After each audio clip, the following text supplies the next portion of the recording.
ఇప్పుడు ముందుగా మనం స్టవ్ వెలిగించుకొని బాండీ పెట్టుకున్న తర్వాత ఒక 2 టేబుల్ స్పూన్ ఆయిల్ వేసుకోండి.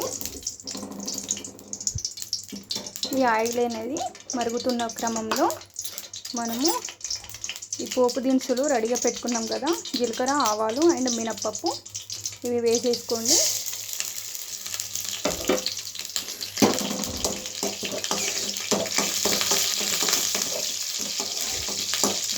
ఇప్పుడు మనకు ఇవి వేగిపోయాయి కదండి, ఇందులోనే మనం అల్లం వెల్లుల్లి పేస్ట్ వేసుకుందాము.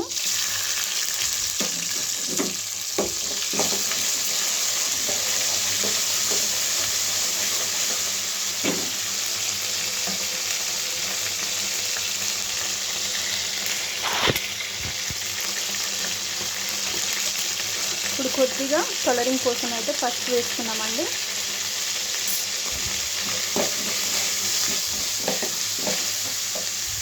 ఇప్పుడు మనం ముందుగా సిద్ధం చేసి పెట్టుకున్న పచ్చి కొబ్బరి తురుమండి. ఇది వేడి వేడి అన్నంలో తింటే సూపర్ టేస్ట్గా ఉంటుందండి.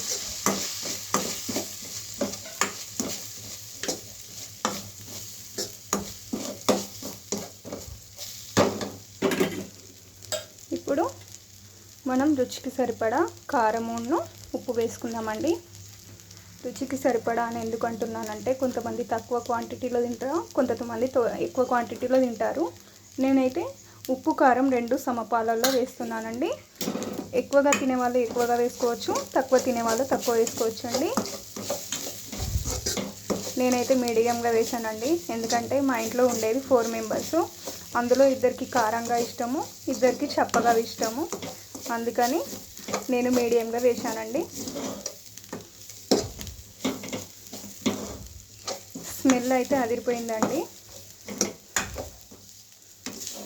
చూడండి ఎంత బాగా వచ్చిందో కలర్ కూడా. ఇప్పుడు స్టవ్ ఆర్పి వేసుకుందాము.